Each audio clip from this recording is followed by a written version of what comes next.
The EduTech guys present a conversation from our live coverage of FETC in Orlando, Florida on Tuesday, January 23rd, 2018.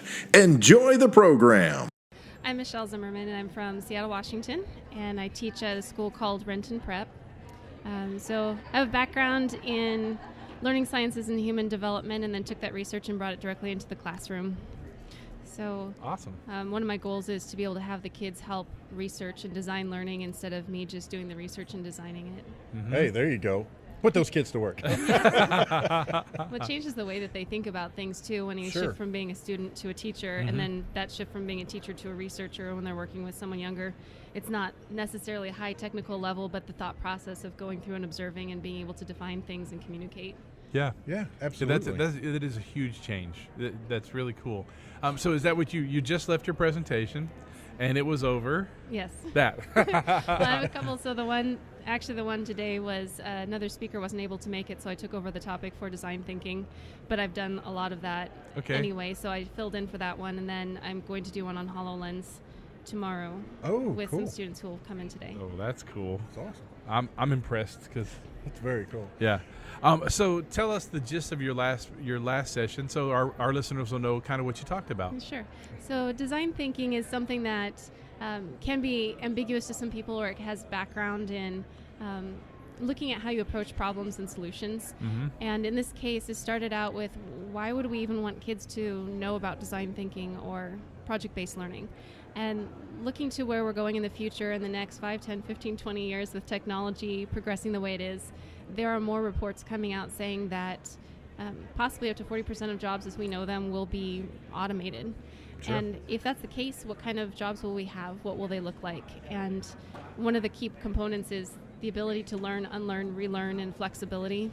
Mm-hmm. So the traditional paradigms of having blocked schedules or being able to know exactly where you're going in the next few steps may not be as relevant if we need to know how to adapt and change some of those processes. So design thinking can help in that way for kids to start looking at, what's my end goal, how do I get there, and how do I approach that problem. So we looked at even something as simple as drawing a piece of toast. How do you go from a piece of bread into a toaster, and what does that process look like? And if everyone in the room draws that process of making toast, you'll see a lot of different designs that come out of it, and it gets people to start realizing at a very basic level that sometimes you see different steps along the way that others don't see. And then that process can lead you into thinking about things in a different way, or realizing that there could be other additions or approaches to it before you even get into the technology component. Yeah. Sure. David used to teach a workshop on algorithms, and yeah.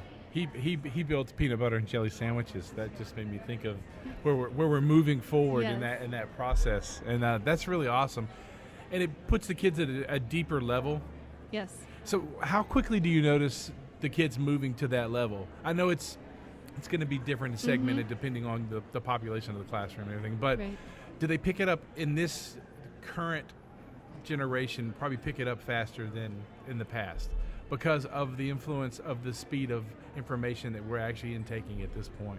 Do you think you see a different change, or is it pretty quick? I would think that, and I know that a lot of people talk about digital natives and assume that kids just pick things up more quickly. But the fact is, if they're used to a certain way of thinking, like anyone, doesn't matter the age, if you're used to having a specific set of processes in place, but then have someone all of a sudden ask you to try something new, it may not come very easily. And I've also found kids that are used to getting 90 or 100% on tests without even having to study very much on it, don't necessarily adapt to thinking about things in a different way very easily, because to them any struggle of thinking feels like it's a failure. Yeah. And kids who are used to struggling with things and maybe not always getting high scores on tests sometimes adapt to this much more quickly than because they're used to trying different methods or trying different things. Right. To find that, that makes a lot of sense. That's and a lot of times just the fact that you are stopping to think about the process you're taking, that alone can throw people into a complete tizzy. I do this and I do it this way, and I'm open to trying other ways to do it, but when you turn around and say, okay, well, now I need you to draw me this process or explain this process, you go, well, I don't know, I just do it. Exactly. I need you to write out how you tie your shoes, for example, and you're like, well, I don't know, I just tie my shoes. Like, no, yeah, but how? If you had to explain, and they're like, oh my gosh, and So it really can throw people off. And that became the core of my research for my dissertation, because I wanted to see what happened in an older child when they taught a younger child something. Oh, yeah. Instead of just looking at what happens to the person being mentored. There's a lot of research out there that mentoring can be effective for someone, or apprenticeship or internships. But what happens when someone is used to being the student and they have to shift over to being a teacher? And so that went through various different domains, everything from third graders teaching first graders and kindergartners how to swing dance and sing concrete response, to Portal 2, gaming in the classroom, where they're trying to help their little buddy get through a level that's complex. And that exact thing you mentioned about talking about the process, well, I just knew. How did you know? Right. That brings you into a whole domain of implicit and explicit learning. Yeah. A lot of things that we do, we're not aware of why we do them, but it doesn't mean we haven't learned something. But taking it that next step to be able to communicate it in a way that someone else can understand takes a very different thought process. And that's something that is, I would think, essential for design thinking or project-based learning, because you can still go through steps if someone gives you steps and not transitioning your way of thinking. Sure. Well, and it's so appropriate even for people who are much older than the students you're working with. You know, I don't know about you guys, but I can't tell you how many college courses I took where the professor was smart as all get out and understood the processes, couldn't teach a lick. Yes. You know, they couldn't explain. I won't say they couldn't teach. They couldn't explain in a way that the class could understand how those processes work. So we're all like, I have no idea what's going on. You know, and you know, yeah, That was brilliant. quantitative chemistry for me. Yeah. You know, yeah, I mean, really, it's, you know, We had a and I think discussion on having that. those skills that you're talking about and developing those from an early age, Yes. whatever they do later in life, that's going to be part of how Exactly. they're thinking. We got on that conversation too, and I'm not basically a gamer, but when I was doing research in gaming, I wanted to learn everything I could about it.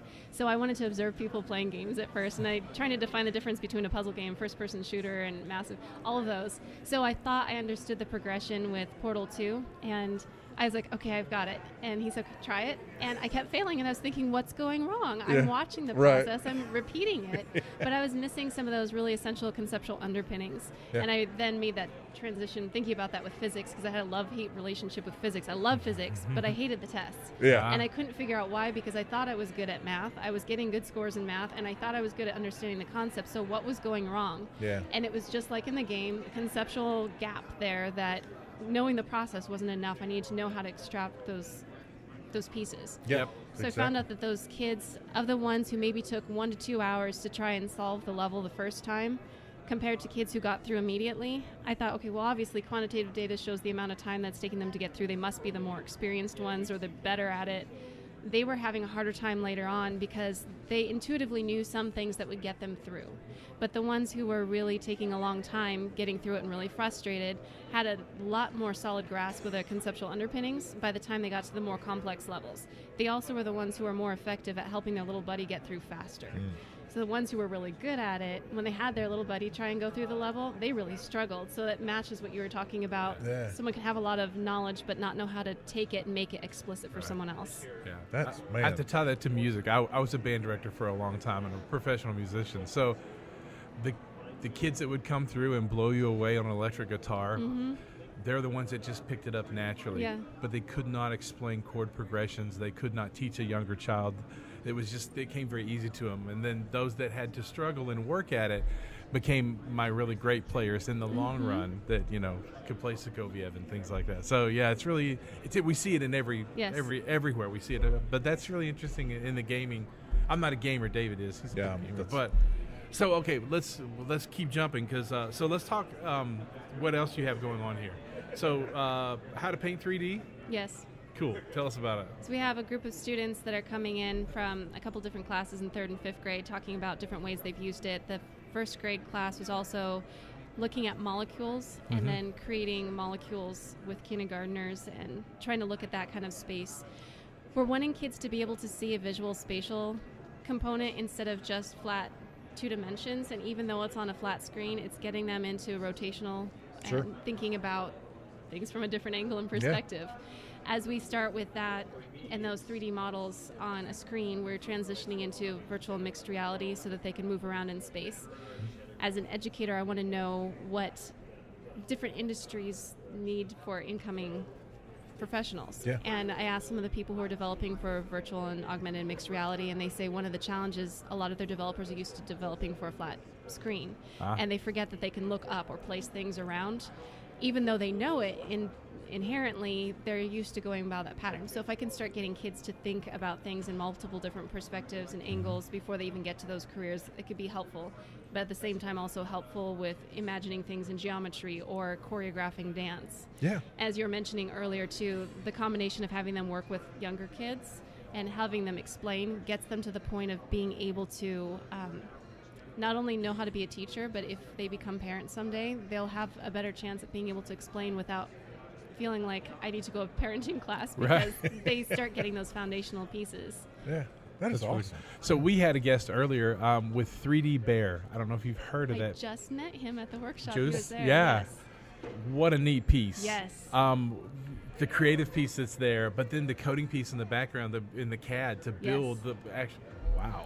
I was really impressed. That's really taking AR to a really neat level. So we're going to look into ways that we can collaborate, because there seems to be a lot of overlap with the progression. Well, yeah, a lot of the stuff that you're talking about that's not necessarily the technology side of things. I mean, to me anyway, seems to marry very well with a lot of the stuff he's talking about that is on the technology side. So yeah, I mean, I think that'd be very cool. I think that is a killer collaboration in the making. I really do. That's going to be that's going to be awesome. That's cool. HoloLens. HoloLens, yes. HoloLens, excuse me. I think of it as a halo because it seems to wrap around your head. I started getting involved with that a couple years ago, and it's one of the few tools that I knew I wanted to work with, even though I didn't know what the plan was. Usually I have all the foundational pieces together first and then find the technology that matches the end goal. Yeah. But this one, I knew that there would be something with it.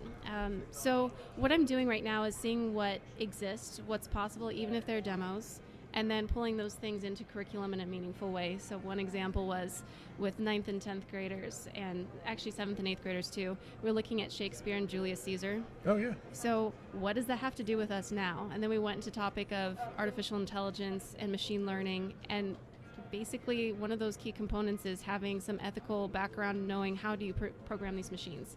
So if we're looking at Julius Caesar and what Shakespeare is telling us about humanity, it can be in the domain of politics or interaction. But then going beyond that to say, if you're programming for mixed reality, for virtual reality, artificial intelligence, or an intersection of all of those, some of those key human components we would need would include ethics. So we looked at it from that side of it. But then we also looked at the Holo Tour with Rome. And so we were looking at ancient Greece and ancient Rome and looking at the foundation of politics and what this area would have looked like that people like Julius Caesar would have interacted with during the day, and some of the political structures. I wanted to push it beyond just looking at an ed tech, but then bringing in some of the civics understanding too. Sure. And being able to have that as a base and have a common understanding of what this layout looked like, and then going into the culture at the time and how that could have similarities between things that are going on now. Right. So it became really impactful, and then being able to use Kahoot and some other Quizlet things so that while one child is on HoloLens, the other ones are doing something really active at the same time. Yeah, that is awesome.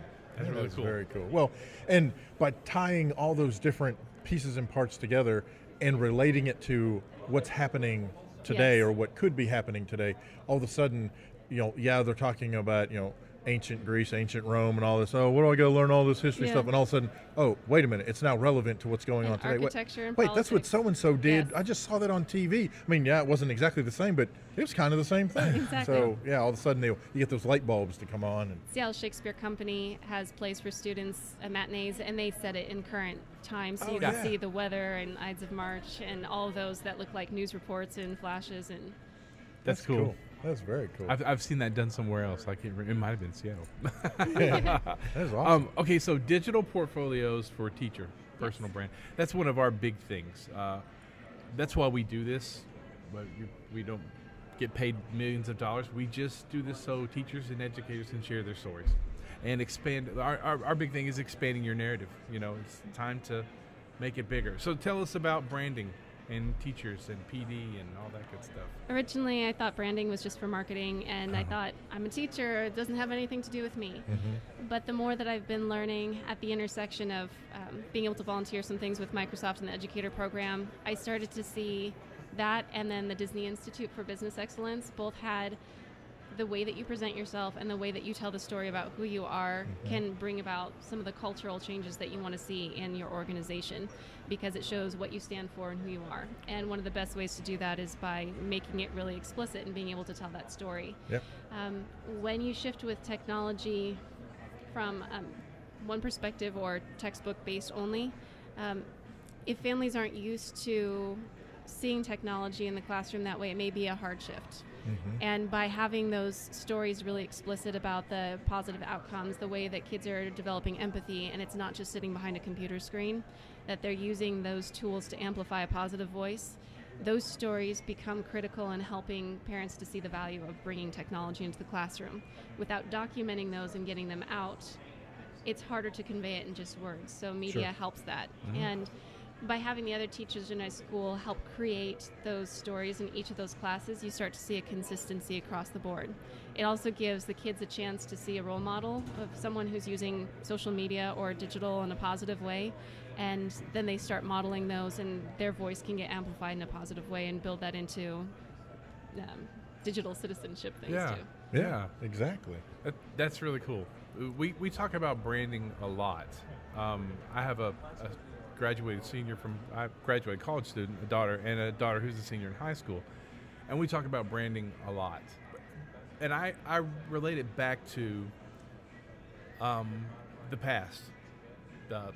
Abraham Lincoln had his name. Yes. Susan B. Anthony had her name. And our name was who we are. Hi, I'm Jeff Matlock. And you shook a hand and you said who you were. And that's where we still are. But in the digital realm, you're right. It brings us into a multi-point instead of just that singularity that we were in the past when it was in the now, real time, and it moves it forward. So I see where you're going with that, and it's really cool. I've also told the kids that if they start something like Twitter or another public social media, when they present at conferences or come up with projects that they've developed themselves, I said there's a chance that there will be an adult at some point who says, you weren't capable of doing that, someone must have done that for you, or you're making that up. And I said, if you have it time dated, stamped, image, video, photo, something that documents it, you can say, not only did I, but here's the evidence to support it. Exactly. It's my somewhat copyright. Yes. Yeah, in the old days of writing music, we used to put it inside an envelope and have it sealed and mail it back to ourselves. That was our cheap way of copywriting something, so we could say, no, we actually did this. It was, but you're exactly right. This is my work, and that's really cool. Well, what's so cool about it being, today, to me, one of the greatest things about today is that, well, I guess it could also be it's a blessing and a curse potentially, but is that because everything can be, most things can be stored digitally, then you can build upon that, and so you can actually show the growth of, if you've got a student who, I'm just thinking, if you have a student who has very artistic tendencies, and through their digital portfolio, they can show the growth that they've seen. They can also refer back to it themselves. Yes. Oh my gosh, I can't believe I used to do that. And here I am now. That's what exactly. My daughter's in 10th grade, and she's very artistic. She didn't get that from me, but that's one of the things that she loves to do is after she's done painting, we take pictures of what she's done, and we've done it forever. And that's what she said, I can't believe I used to paint this way. You were 5, but by the same token, there are some things that you see that are consistent across the board. So if you have somebody who's studying, Van Gogh or whatever, and you can see, through their artwork, you see, oh yeah, okay, that's definitely Van Gogh. It's the same thing with her. I'm like, Emily, you can definitely see this as you throughout all of this because of this little technique here or this, and that hasn't changed in all the years you've been doing it. And she's like, well, I never really saw that before. Yeah. I was like, no, you don't until you can sit there and compare it. And that's one of the things I love about digital portfolios and having that information, not just for the public at large, but also for you for that person to be able to reflect. We started using Sway as a digital portfolio for art, and one of those things with grid pictures and looking at just the blank page with grid first and then showing the progress of each step, because you would see something at the end and go, wow, that looks really dynamic. I could never do that. And then when they show those progression pieces, and then there's that feature that you can slide the bar across to see the original compared to the other one. And that's been really effective for them to see from one year to the next, just like you were saying, and then be able to show that to someone younger and say, look, I didn't start out in this level. It's not just inherent. Right, exactly. And to show, you can do this. Yes. You know, if you have, you got the grids and you're taking what you see and translating it into each square, yeah, you can do Yes. that. Wow, that's cool. Your Very parent cool. involvement has to have gone through the roof too, because now there's this instantaneous PR for the student and the parent, and keeping it that they get to see everything. And it So, definitely makes an impact on how they perceive education and the value of. yeah, that's really those cool. pieces. That's awesome. So you're swamped the rest of this time. So you have 3 more left. So any more today? Are there? No more today. Yeah, just the rest of Tomorrow the week. and then Friday, and then I have a couple that I'll speak on at the Microsoft booth too. That's cool. That's awesome, That's really man. cool. So if folks want to get in touch with you, Twitter handle, Yes, at MRZPhD. cool. Awesome. And website. I think the school website has a blog that has a continuation on it, so it's Cool. www.rentonprep.org. Cool. RENTON. You've been listening to a recorded conversation from EduTech Guy's live coverage of FETC 2018. For more information about EduTech Guys, visit edutechguys.com. And thanks for listening.